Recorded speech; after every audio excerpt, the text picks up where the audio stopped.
Welcome to episode 16 of Just Some Points, and I have Melissa and Maggie with me again, and I'm looking forward to learn something new again. So who wants to get started? Maggie, why don't you get started today? Yeah, so a couple weeks ago we talked about TikTok being possibly banned, and yesterday Instagram actually released a new platform called Reels, which is going to rival TikTok. Um, they're calling it Reels, but it does live within the Instagram app, so it'll be 15-second videos you can create within the app and push out either to your feed or to the Explore page, and it basically offers anyone the chance to become a creator on Instagram and reach audiences on a global stage. So right now, the difference between TikTok and Instagram is that TikTok uses main feed. Their users' main feeds are driven by subscriptions and followers, based on a personalized feed. So you could create a video and one of your videos could go viral and then you could do really well on TikTok. Whereas on Instagram, it's a lot harder for somebody to gain followers if you want to become an influencer. So TikTok has now introduced Reels. So people, it'll make it easier for people to become an influencer and grab a larger audience. And Hmm. they actually tested it out in India and Brazil already, and now it's live in 50 countries. Who is they? Instagram? Yes, Instagram. Yep. Hmm. That's So interesting. Now, yeah, Instagram is not as globally used as TikTok, I think, because I think Instagram yeah. in Europe is not as big. That's a big difference. I also actually it's really interesting. I think everybody's trying to grab the TikTok market. I just saw something that Facebook also announced something similar and introduced it to 50 different countries this week or once. I think they introduced it this week. I have to I look it think up. I think it's Reels. Facebook created Reels. It's Instagram. Oh, it's the same. Yeah, it's the same thing. Yep. Okay, got it. Yeah, Yeah. that makes sense. So it'll be interesting because I was reading an article and the VP of Instagram said it was a coincidence that they happened to launch it this week when there's all that drama with TikTok being banned. But I don't really think it was a coincidence. Because Well, they were all scrabbling for months now to react to or deal with the reality of the success of TikTok. I think everybody is trying to capture some of the market back. I have four kids. They are between 18 and 26, and all of them are using TikTok like crazy. So right. if I look at how they switched, were um, some of them they were a lot on Snapchat. Not that they're not on Snapchat anymore, but they really clearly shifted a lot of the time over to TikTok. Yeah, I did notice on TikTok when they announced that it was going to be banned, all the famous creators went and put on their TikTok videos, go follow me on Instagram or follow me on these channels so people can still Right. follow them. So all Right. these platforms are trying to grab these TikTok creators and bring them to their platform. Because Yeah. there's also another platform called Triller where Triller is kind of like TikTok too, and Triller is trying to grab all these famous creators and bring them to their app. Hmm. Yeah, it's all about knowing your audience. Actually, there's a nice um, lead into what I have today. Um, I want to talk about how you approach certain audiences. And I found an interesting study on market charts where they interviewed and surveyed 580 professionals, and it came up with basically very interesting results. And so they try to group business or professionals and see how can you best reach them. So the study is mainly for B2B marketing, not for B2C marketing. The most difficult group to reach is obviously all the C-suite executives. Everybody wants to have access to them, and the effectiveness, they applied. Actually, they came up with an effectiveness rating. How effective is your marketing towards those target groups? So for the executive, they had an effectiveness rating of 52, with 75% of 75% effectiveness for direct mail. So that was actually a theme throughout the study, that direct mail seems to really still work very well in B2B marketing, and related to C-level executives. It's really direct mail was ranked with 75%, versus email marketing towards executives with 56%, which I can relate to. If I look at my inbox, for me, who's running a company, it's like I re-glance over them. It's not that I don't look at them, but it's more difficult to get me on that. And then the other thing that was interesting related to executives is that frequent messaging on a regular basis does not really work with them. Rather, the opposite. It can have opposite effects. Right. And so that I thought, is really interesting, because in other areas, and I'll go through some of the other target groups. Actually, the next one, end users. End users, not as in consumers, but professional end users, end user of software or of professional products. End users actually do react very well to frequent messaging and remarketing.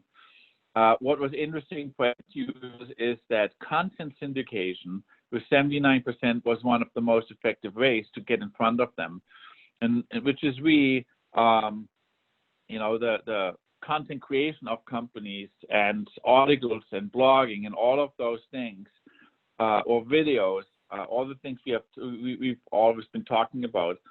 So 79% content syndication for end users, 77% for direct mail. Again, direct mail is up there, and closely followed with 76% for email, and also 76% with outbound business development. Business development is also the theme. It's very effective if used in combination with direct mail and content syndication, which is really three completely different channels. One comes in through your regular mail, and then the other thing is really more on the search engines. Technical audiences, there too, content syndication was very high, which I'm not surprised about.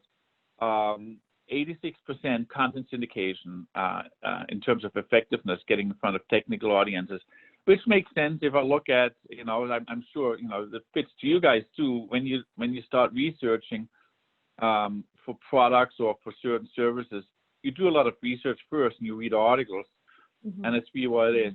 38% events. Actually, I didn't mention that before. Events overall are one of the most effective ways to get in front of B2B audiences.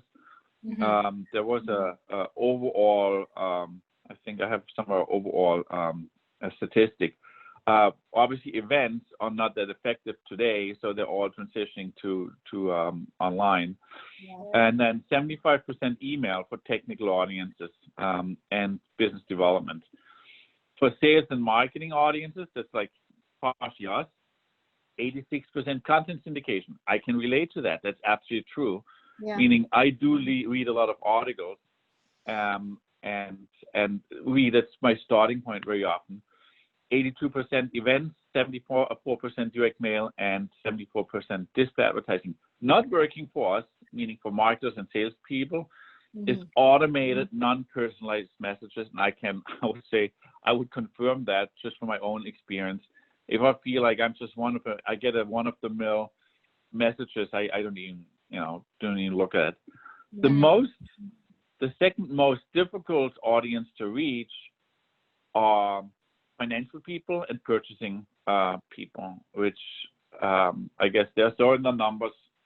I don't know, but they have only a 60% effectiveness to reach.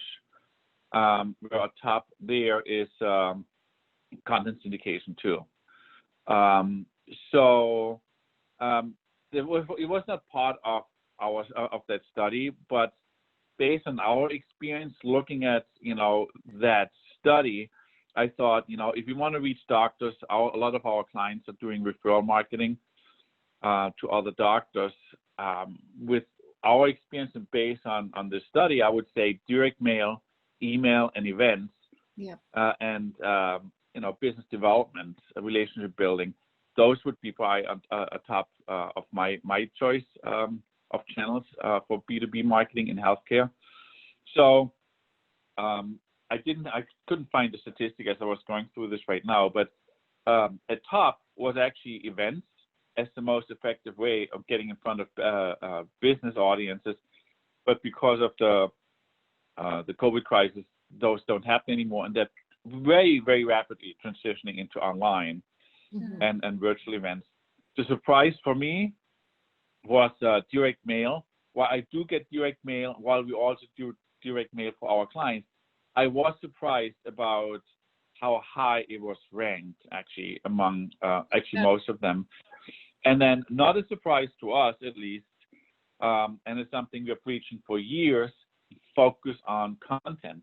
Content syndication, it seems to also be a top with direct mail and events.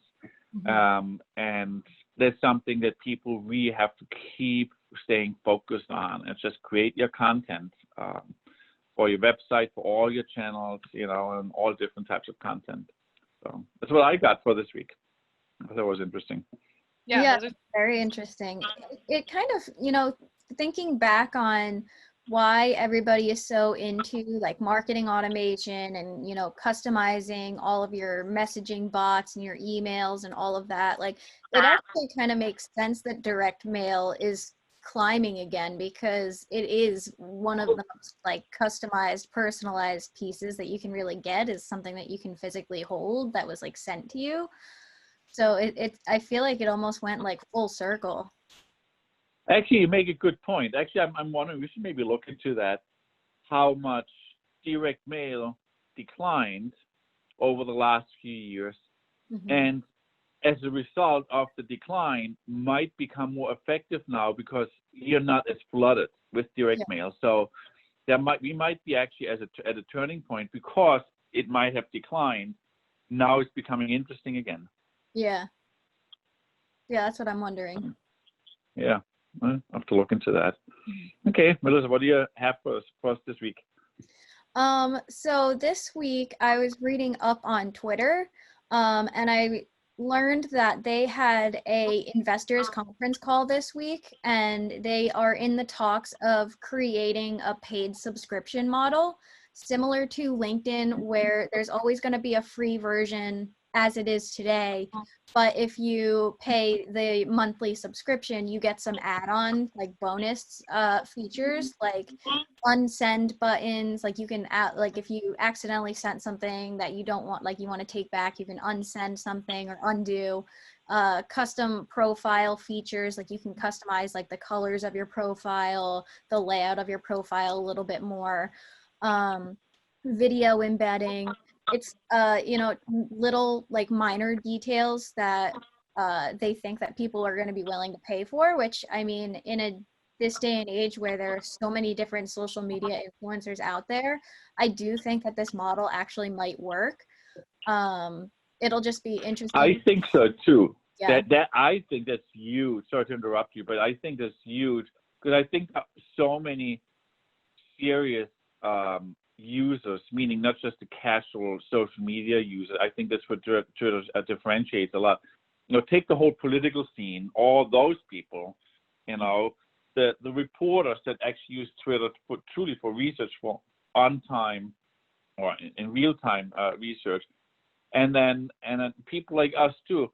I would pay for that if I get more features. I think it would make Twitter a real serious contender on so many levels. I think it could be almost a game changer, in my opinion.